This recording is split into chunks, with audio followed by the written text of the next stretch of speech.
आज सपोटरा में हमारे दलितों के मसीहा, दलितों के भगवान बाबा भीमराव अंबेडकर की 135वीं जन्म उत्सव मनाया जा रहा है, जयंती मनाई जा रही है और बड़े हर्ष उल्लास से मनाई गई।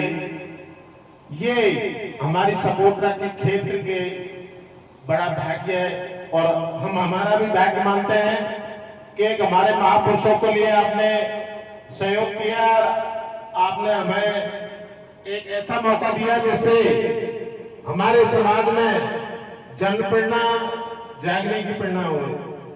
अब मैं परम सम्मानीय ज्योतिराव फूले, परम सम्मानीय सावित्री बाई, परम सम्मानीय रविदास, परम सम्मानीय कबीरदास, परम सम्मानीय साहूजी महाराज, परम सम्मानीय कबीर जी, रविदास जी और अब्दुल कलाम जी और सभी महापुरुष, उन सबको मैं कोटि कोटि नमन करता हूं, क्योंकि इन महापुरुषों की देन है जो हमें अच्छे मार्ग पे ले गए और हम दलितों को जीना सिखाया है और हमें आज जो अधिकार मिला है, हक अधिकार, वो इन्हीं की देन है। आप ये मत सोचो कि कोई सरकार ने दिया हो या कोई नेता ने दिया हो, ये महापुरुषों ने दिया है और हमें महापुरुषों की जयंती मनाना हमारा दायित्व बनता है।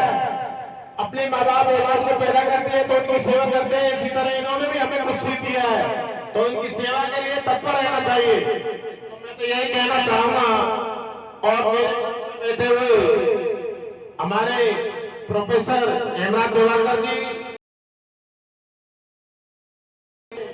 भाई मतलब अंशराज जी और इस SC/ST OBC भाई गंगाराम जी और सभी गांव धानी से आए हुए हमारे पंच साहिबान, बुजुर्ग, पटेल, सभी को मैं बहुत बहुत धन्यवाद देता हूं और मैं नमन करता हूं, कोटि कोटि नमन करता हूं। मैं कहना चाहता हूं, जब तक आप अपने मन से दृढ़ संकल्प नहीं करोगे कि हमारे गांव में हर जाति या हर वर्ग हो लेकिन हम सब समान है, ऐसा दिल में भावना लानी है। कभी भी मैं तो यही कहना चाहता हूं, ऊंच नीच का भेदभाव नहीं करें।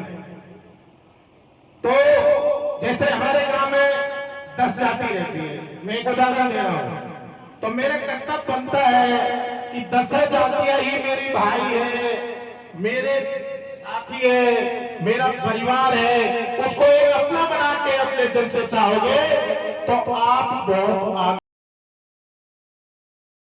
देश को आजाद हुए 80 वर्ष हो गई, लेकिन मैं अभी आजादी पूर्णतः नहीं मानता हूं। आपको बुरी लगी होगी लेकिन मेरी आत्मा गवाह नहीं दे रही है। क्यों? हमें आजादी मिली थी समानता के लिए, हमें आज आजादी मिली इनके बनाए जाति प्रथा को नष्ट करने के लिए, इनके ऊंच नीच काम से में जो समाज में जो बिखरा गया, हमें टुकड़ों में कर दिया गया, उसको एकता के लिए। लेकिन मुझे तो किसी भी गांव में एकता नहीं दिखती। वो छोटा है कोली समाज, वो छोटा है मीना समाज, वो बड़ा है भराना समाज, वो छोटा है। ये नीति आज भी गांव में देखी जाती है, ये बड़ी दुख की बात है। और इस नीति को जब तक अपन मिटा नहीं सकेंगे, जब तक आप कभी भी बता दो कोई दलित में 90% आबादी SC/ST OBC में से बनाए प्रधानमंत्री, बनाया क्या? बनाओ तो देखो आप इतिहास बना के। इसका कारण यही है, जमीनी जड़ से अपन जब तक पेड़ तैयार करते हैं तो जमीन में जड़ को मजबूत करते हैं। तो आप गाँव ढाणी ढाणी में यही निवेदन करना चाहता हूं, हर जगह अपने अच्छे विचारों को रखो, हमारे पूर्वजों के विचारों को रखो और इनको विचारों के लिए हर बड़े बड़े गांव में एक लाइब्रेरी खोलो जिनमें इनके विचारों की पुस्तकालय होनी चाहिए, जिससे हमें कुछ ज्ञान मिले कि किसने हमारे लिए क्या किया है। हमको तो अभी कोई पुराना ही 5000 वर्ष पहले था वही बात आज लग रही है।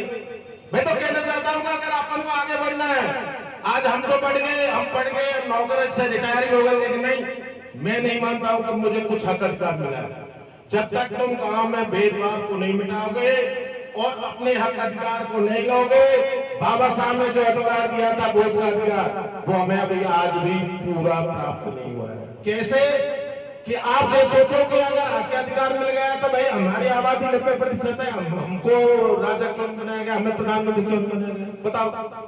इसका कारण हमारी भूल, जिन लोगों ने हमारे साथ गद्दारी की, उन गद्दारियों ने 50 साल राज किया, और जिन्होंने हमारी विचारधारा को बिगाड़ दिया, हमारे परिवार को, हमारे पूर्वजों को, अपन में सारे इन लोगों ने फूट डाल के राज कर लिया। तो इस फूट को समझो, आप अपने विचार और विवेक से मन में सोचो कि किससे हमारे भविष्य का, हमारे बच्चों का भविष्य, शिक्षा किससे अच्छी मिलेगी, कौन हमारा भला करेगा, कैसा नेता होना चाहिए। नेता ऐसा नहीं होना चाहिए गुलाम रहे। नेता, आज के नेता कैसे हैं, चुपड़ी चुपड़ी बात करेंगे और दिल को साफ नहीं रखेंगे। आप ये बताइए, मैं छोटा सा उदाहरण देता हूं भाई, सब लोग बड़े न मान लो, और हम पीछे हमारा देश आजाद हुआ 80 वर्ष हुए, स्थापना करते तो उस अड़चन क्यों आती है। हम कहीं भी हनुमान जी, भोलेनाथ की, भगवान राम की अगर मूर्ति स्थापना करते हैं, उसमें कोई अड़चन नहीं होती है। क्या कारण है? क्योंकि हम उनके साथ हैं, हम हमारे को पहचान नहीं रहे, ये हमारी गलती है, और एक गलती आपको बहुत बड़े नुकसान पे पहुंचाएगी। दोबारा आप गुलाम हो जाओगे, आप ये सोच रहे आजाद हो रहे हैं, हमारे